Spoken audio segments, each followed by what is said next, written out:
And it is time for a new legislative and governance structure for India Post to enable it to do what the government wants it to do, what the people want it to do, as well as to compete with the private sector. And the problem with the private sector is they are scared of India Post, and that scare has to be removed. This is a situation where it could be win-win. Nobody needs to lose out. And I think it seems unfortunate that the issue has become a matter of fear rather than of hope. Thank you, sir.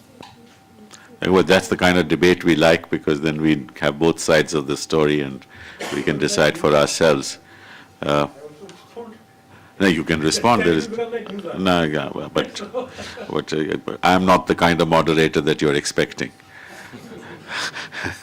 No, I think these are very important points. I mean, Post has performed over the years, hundreds of years, enormous public service. We can't sort of jettison that overnight. At the same time, we need to bring modernization into the system. How we do it, whether we do it through a special purpose vehicle or we do it in any other way, is something that we will, of course, consider. If it's a complete corporatization overnight, that may be somewhat difficult. But we need to move in that direction. How we do it and in what manner we do it is something we will certainly discuss. If you are a corporate entity, you can leverage your assets, get more finances, then it gives you greater possibilities of investment into the sector itself, which a different structure may not be able to give you. But these are all issues that need to be thought through and discussed at length. Yeah? I was very impressed with some of the recent innovation what Post was bringing. I mean, Hallmark, the Hallmark collection. I was one of the youngest collectors of Hallmark, those gold ingots which was floated by the, along with collaboration of India Post, or selling of the gold coins at some of the post offices out there. So this is really, really very innovative stuff what has come up with. No, look at this, we need a new stamp policy. Yeah. I mean, we don't have a policy of that sort. You know, as kids we used to collect stamps and we stopped doing that. We can leverage the private sector in a big way to actually enhance opportunities in that segment. So I think there are lots of possibilities. But the Pride of India collection, I thought it should have been marketed a little more better because it went undersubscribed to a fair extent. I mean, it was a fantastic collection, to be very honest with you, at that price. It's the postal department is very, and very professionally handled, let me tell you that also. Every month you used to inevitably get those in your house. Sir, one small point. Yes, sir. please. Sir, while the national policy is being made, if the last mile, if Department of Post open the last mile delivery for the express and the courier industry, then it can be extra revenue for the Department of Post, which is very, very important linkage, you know, connecting from anywhere to anywhere through the express also. Sir, I'm taking a cue from, it's not like a zero-sum game between public and private, you know. But since, you know, kind of on foot, I have seen something, you know, problematic in rural India. So I would also like to know from the private sector, what's their, you know, challenge in terms of access to rural poor, you know? How do they leverage it, you know? Because if you look at, you know, the branch expansion, you know, some of us have worked on 12th plan also for the postal sector. And we have proposed a lot of recommendations to the Planning Commission so that in the coming 5 years, the postal system becomes robust on its own terms of engagement. But there, you know, we were pretty much, you know, blind to, you know, in terms of our policy response to the private sector, you know. But some of the areas that I have seen, you know, on foot literally, I don't find existence of private sector, you know. So it seems to me that in the new postal bill or postal policy, we need to have an incentive structure. We agree that we need to have an incentive structure for private sector, you know. But we also need to know from the private sector, how do they enhance their access to rural poor, you know.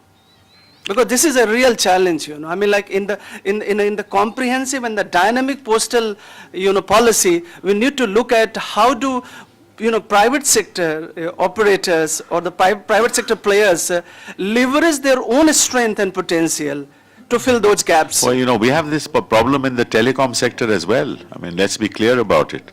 Though we have, you know, there are policy frameworks in place, but the rural telecom service delivery has not really happened in accordance with our expectations. Yes.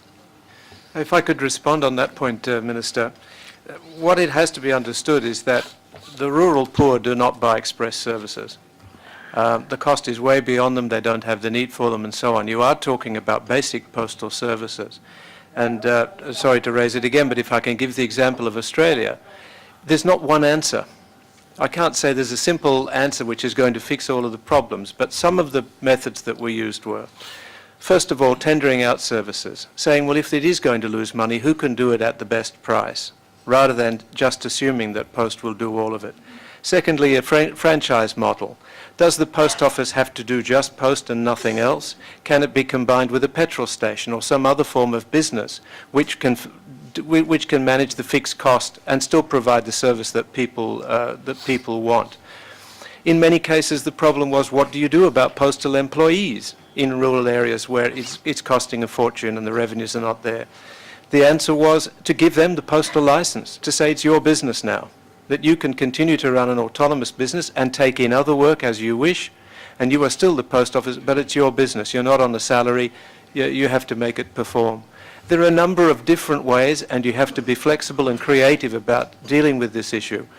But it is about basic postal services, and that's what we have to concentrate on.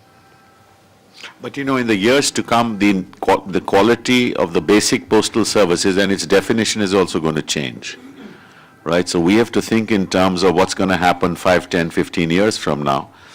And there the rural folk would be as much entitled or as much hungry to get that information as anybody else as we move forward. So I think that has to be figured in as well.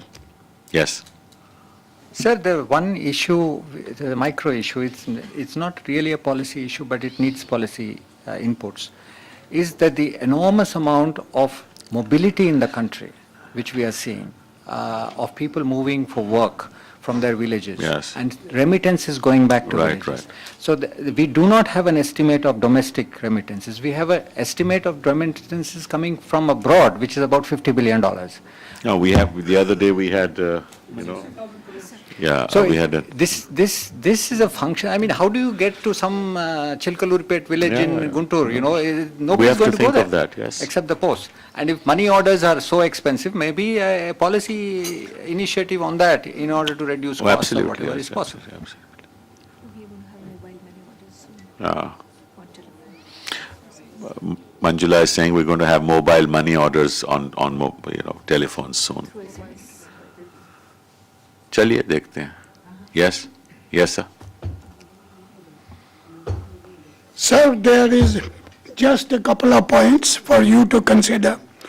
There is a bill in Parliament at the moment for information technology where you are going to use that for services in the country. That is things like birth certificates, Yes, etc., yes. etc.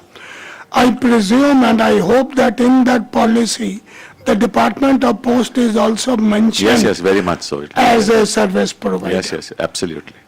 Because it's very important. Yes, yes. Secondly, for the structure which we have, one of the points very well raised was that we have to look at our structure also to ensure that speed is there, especially in speed post. It was mooted years back that we should have our own, not run our own airlines, but maybe have aeroplanes at our disposal by which we can carry the mails late in the evening, like the night air mail service, especially for speed post and other articles which are going to come through us. Now, this is a very old problem which we have been trying to build up. And I think it's high time now that we had a second look at it. Thank you. So should we I wind up, sir. wind up? Anybody else? No, I think we've had, I think what is emerged from this is lots of opportunities, lots of things to be debated, but the solution has to be Indian. We can't just import a solution from outside and sort of use it for ourselves. It has to be typically Indian, considering our own market situation and our challenges ahead. And I really thank all of you to have participated in this and given your thoughts. I would request you to any of you who have any thoughts on the subject, over and above what has been said today, please email to us. Whatever has been discussed here, I hope is put on the website, on the website, so that the public can then respond to many of the ideas that have been put forward, but by the distinguished participants. And that way we'll have a wealth of knowledge on the basis of which we can decide as to what the future course of action shall be. Sachin, you want to say anything? Well, thank you very much. Are you offering them something? Yes. May I now request Mrs. Sunita Trivedi, Member Planning Postal Services Board, to kindly deliver her closing I think I remarks. will take the opportunity now to thank the Minister. Minister has already laid down a vote of thanks. I thank Honorable Minister of Communications, Mr. Kapil Sibal. I thank Minister of State, Mr. Sachin Pilot, Secretary Posts, and all our participants here for the roundtable conference. I think we will definitely take the next step, which is making a positive framework as has been directed. And everything will be on the website. We can always visit the website and know what is the latest, what are the latest inputs, and then finally what we have arrived at. Thank you very much, and let us all have lunch together. Thank you very much. Lunch would be on the third floor, please.